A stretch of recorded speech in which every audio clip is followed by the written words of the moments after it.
নমস্কার বন্ধুরা, easy cooking blog video থেকে আপনাদের স্বাগতম। আজকে আমি নুডলসের নতুন একটি রেসিপি নিয়ে আপনাদের সামনে এসেছি।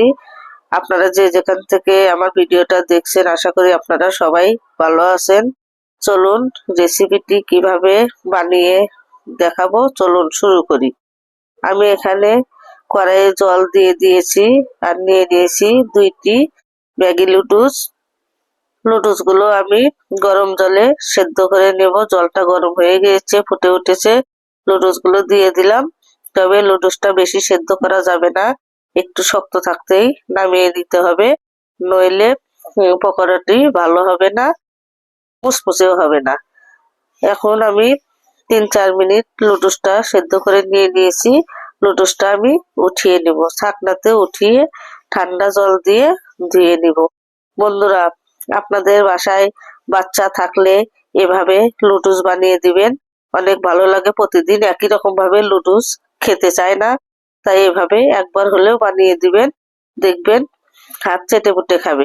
এখন নুডলসটা আমি ঠান্ডা করে নিয়েছি, দিয়ে দিলাম পেঁয়াজ বাটা, দিয়ে দিলাম সামান্য মরিচ গুঁড়ো, জিরে গুঁড়ো, আর দিয়ে দিয়েছি ফোড়নের গুঁড়ো, দিয়ে দিয়ে দিলাম নুডলসের মশলা, আর দিয়ে দিব টমেটো সস। আমি এখানে দোকান থেকে নিয়ে আসা 2 পাতা টমেটো সস দিয়ে দিয়েছি। 2টি নুডলসের জন্য 2 পাতা টমেটো সস দিয়ে দিলাম। এখন দিয়ে দিব সয়া সস।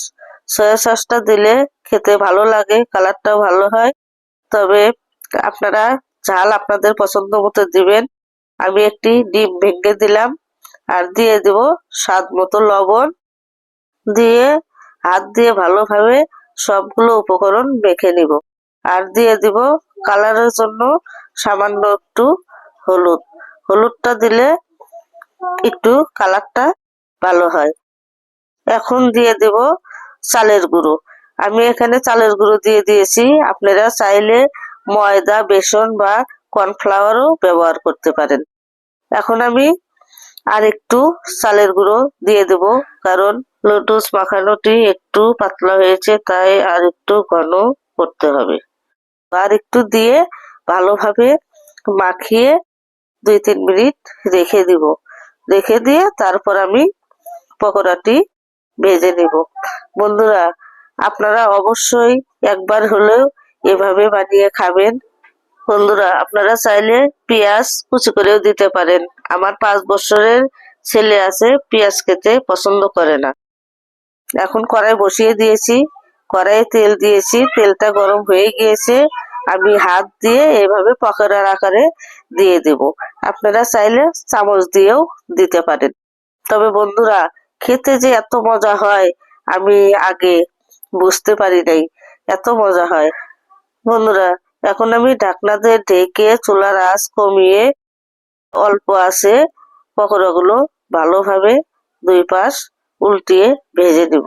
বন্ধুরা, আপনারা অবশ্যই ইজি কুকিং ব্লগ ভিডিও দেখবেন, এবং এখনো যারা সাবস্ক্রাইব করেন নাই অবশ্যই সাবস্ক্রাইব করে আমার সঙ্গেই থাকবেন। বন্ধুরা, আমি এখন এতে একটু চিনি ব্যবহার করব। আগের গুলোতে আমি চিনি দেই নাই, আমার বাচ্চাটা খেয়ে বলেছে মা একটু চিনি হলে ভালো হতো, তাই আমি একটু চিনি দিয়ে দিয়েছি।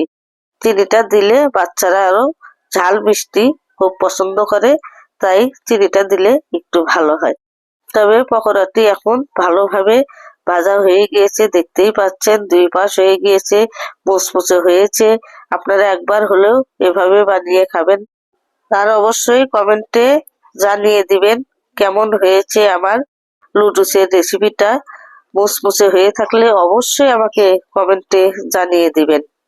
বন্ধুরা, আশা করি আপনারা আমার পুরো ভিডিওটাই দেখবেন, আর অবশ্যই আমার পাশেই থাকবেন। আপনারা আমাকে সহযোগিতা করে এগিয়ে নিয়ে যাবেন, এটাই আমার প্রত্যাশা। বন্ধুরা, আমার নুডলসের পকোড়া বা বড়াটি ভাজা হয়ে গিয়েছে। এখন আমি উঠিয়ে পরিবেশন করব। দেখুন কত সুন্দর মুচমুচে হয়েছে। আমার নুডলসের রেসিপিটি ভালো লেগে থাকলে অবশ্যই লাইক, কমেন্ট, সাবস্ক্রাইব করে দিবেন। বন্ধুদের মাঝে বেশি বেশি শেয়ার করে দিবেন। নিয়ে আসবো নতুন কোনো রেসিপি। আর আপনাদের মূল্যবান সময় নষ্ট করে আমার ভিডিওটা দেখার জন্য অনেক অনেক ধন্যবাদ সবাইকে।